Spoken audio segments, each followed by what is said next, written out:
Well, hello everybody, and welcome to the first edition of the podcast. And as you know, I am joined by my wife, Karen. Hello, everyone. You've been looking forward to this, haven't you? I've been really looking forward to it, Craig. Honestly, it's kept me going through all the festives, Christmas season. Fantastic. Knowing I'm going to be doing this with you. Yeah, I'm very much looking forward to it as well. And I know we've got quite a few questions to go through. What we thought we'd do first, though, is for me just to give a bit of an update of what's been going on in Parliament. It's been a big week, hasn't it? Yes, yeah, people have noticed. Obviously the big thing that we've had, we've only been back just over a week now, but the big thing that's been coming across was the Rowanda Bill. Of course, yeah. You might have seen it on TV if you've been watching at home. And it was quite an interesting one, actually, to get in, because I think it was how the media engaged with it. It's slightly different because the stage we were dealing with is it was a committee of the whole House. And what that means is normally that part is done by quite a small number of MPs. There's about 12 MPs from cross-party. They would normally scrutinise a bill line by line. But for big bills like this, we did it as a bill of the whole House. And it's perfectly usual for these things to have lots of amendments to it, but they're normally done by a smaller amount. But the press really picked up on this, funnily enough, because those amendments were coming through particularly from Conservative colleagues, which, like I say, it would normally happen at any stage of the bill, but it just seemed to get a lot more coverage this time for obvious reasons. And I think what the government then do, there was lots of engagement with the various different stakeholders and the parties. What the government did do was, ask them for each of those amendments to prove that they were compatible with international law. Yeah. And I think this is why it wasn't really able to do it and to accept them, because it weren't really able to do it. But then the good thing about it was that pretty much everybody came back to the table and it went through on third reading now. So it's through. We had to have those international commitments, because if we didn't, Rwanda has already said it would walk away from the negotiations. So we'd be left with absolutely nothing to go with. So I think it's there, and I think it's important that this is now with the Lords and moving on. So that's good. And it's interesting hearing you just sort of talking about it succinctly then, because, as a layperson, lots and lots of people, including me, don't always understand the intricacy of an amendment and how many, is this third reading, is this second reading, and what that actually means. And I think sometimes that can be a turn off for the electorate, can't it? Because they think, I don't really understand what that means for me in terms of, what will end up as legislation. Yeah. And I think sometimes that can be a turn off for people, can't it? The stage that we saw, the committee stage, is normally done, like I say, in a committee, out of people's view. Yeah. So it's not really one of those parts, but it's really, really critical part, because it's where you scrutinise it line by line. Yeah. Second reading is formality. Mm-hmm. Committee stage is the critical one, and then the report stage where the committee report back to the House as a whole. Yeah. And then third reading is basically the sign off. So it's gone through then. So it's now, it's done. I think the majority was 44, so it was a healthy majority. It's now with the House of Lords, so we'll see what they do with it. And your colleagues are all together on that then? I think this is, like I say, it was quite right. It was scrutinised, but and they put the amendments just to check that it was being pushed as far as it could. But now we know that's the case. Then we're moving on. So what can the Lords do? The Lords can amend it and suggest amendments, but ultimately it will then come back to the Commons for whether we accept those amendments or not. So do you think they will? The power. Well, it sounds like they're going to do a few things to try and stop it, but I'm sure that'll be, our Lords will do what they can to. Because I think what what people would say is that the House of Lords isn't an elected chamber, isn't it? And they've elected MPs to make our laws. So they have, but it's a revising chamber, so that they do have expertise in certain scrutiny. areas. So, so their view is to do that. Okay. So we look forward to it coming back. Yeah, it's been a big week, hasn't it? Has. Yeah, I haven't spoken to you much this week because you're never there when you never pick up the phone, understandably, because you're busy making law, which is fair enough. So, what the first thing I've got for you is a question that I think a lot of people have, and you're only in the patch in the constituency, Friday, Saturday and Sunday. And I know you work all of those days, not all the time on a Sunday.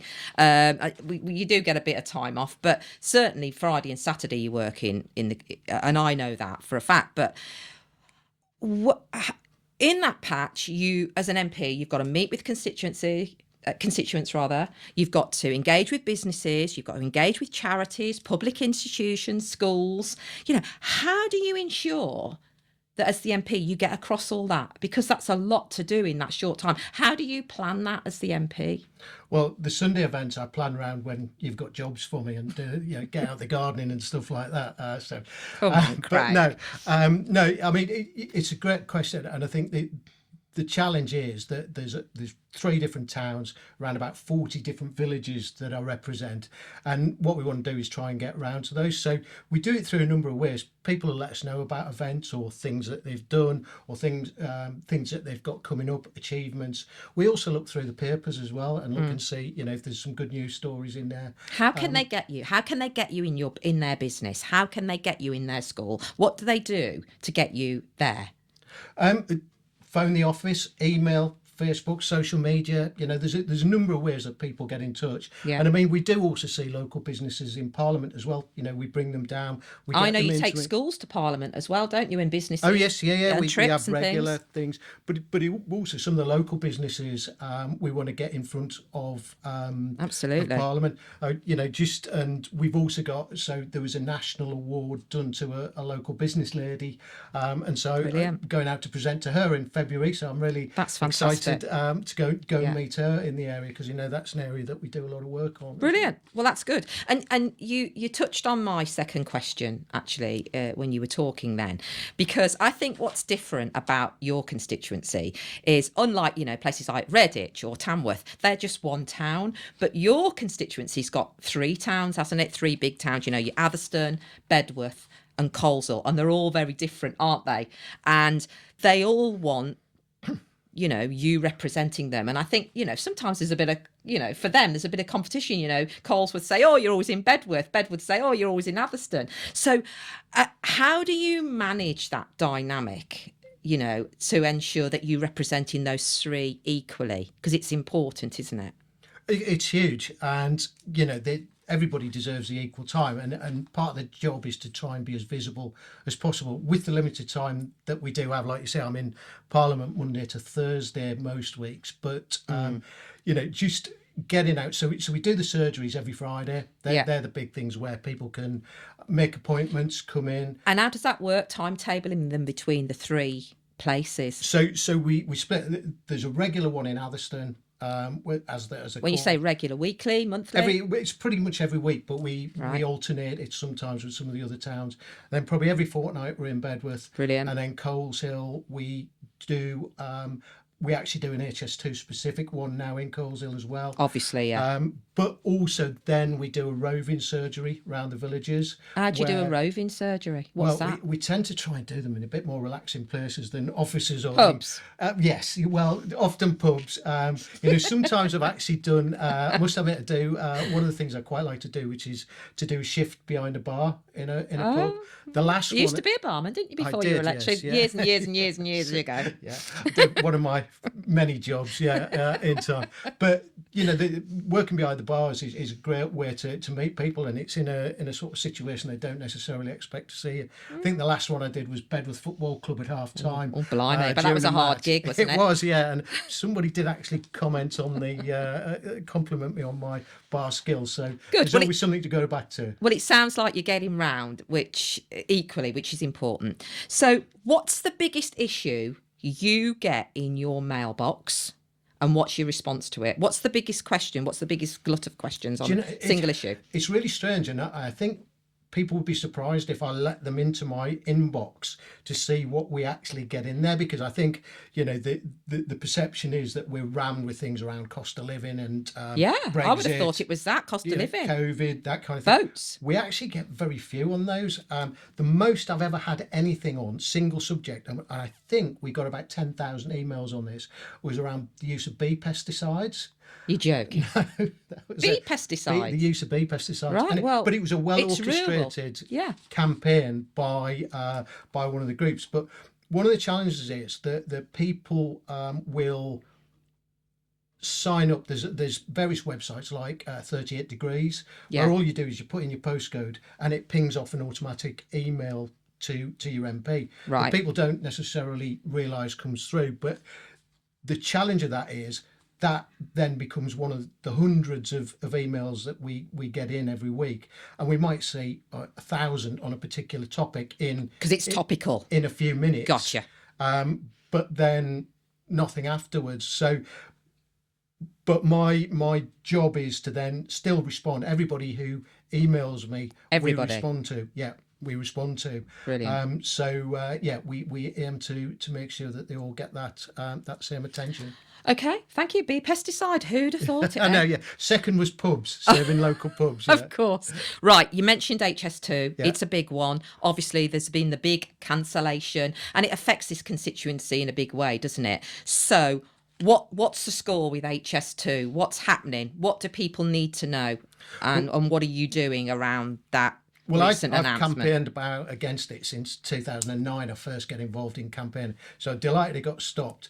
I think the thing was that a lot of people didn't realise the impact it would have them till it actually started being developed in Coleshill and Waterorton in particular. Yeah.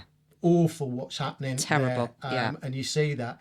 Now, thankfully, we've managed to get the second phase stopped, which is brilliant news because we were the most affected constituency. And I think a lot of people, again, felt it wouldn't affect them. But when you see the upheaval on the road network, on that we're seeing in Coleshill and Waterorton, if we'd had that coming further up the constituency, and that second phase, that would happen in Bedworth. Sorry, it would impact on Atherstone, who are not on line of route but would still get it. The benefits of getting it cancelled is that as a result, we're going to get more services through Waterorton, and the government has pledged that it'll spend all of the 36 billion saved in the Midlands and the North. We're working on at the moment how we get our allocation here. Gotcha. But the Prime Minister's announcement did say that it would include better services for us in the area, like say Waterorton, but also just finally the A5. He mentioned the A5 specifically, so there will be upgrades to the A5. So that will benefit loads of people. Brilliant. So displacing the money, so we're spending it on things that really, really impact the community, like the A5. Fantastic. 100%. Right, I'm going international now. Okay. What's your position on what's going on in Israel and Gaza?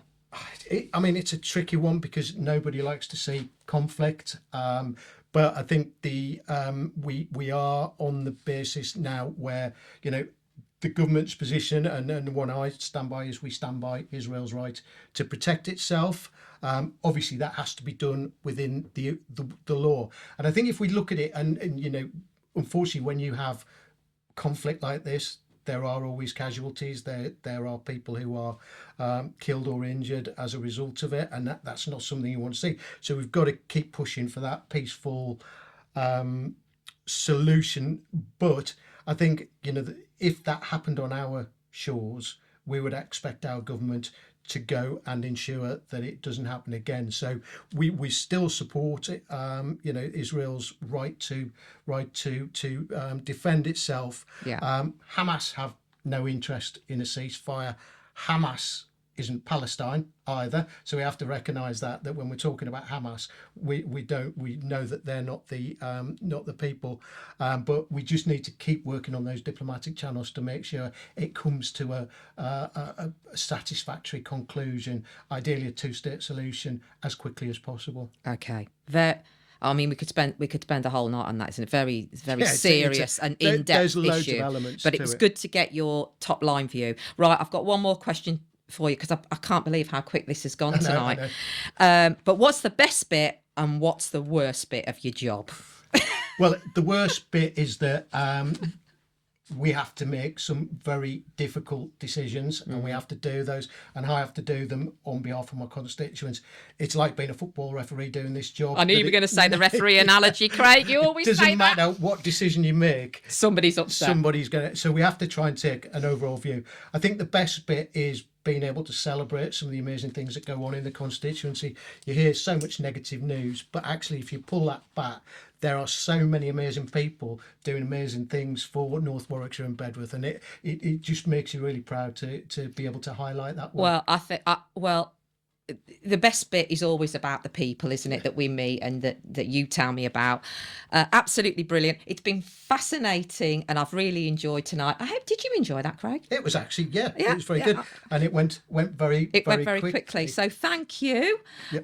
I'll give of course, for a change, I'll give you the last word, because I normally like to take the last word. But anything you want to say to sign off today with everyone? Just really, thank you for tuning in. All being well, you found it good and useful. Please do keep your questions coming in. And you know the formats, you can send them in. It would be really, really helpful as well if you could put podcast in the title if you're sending in by email, so we can make sure we get it. But thank you, as I say, for watching, and we will catch you next time. See you soon.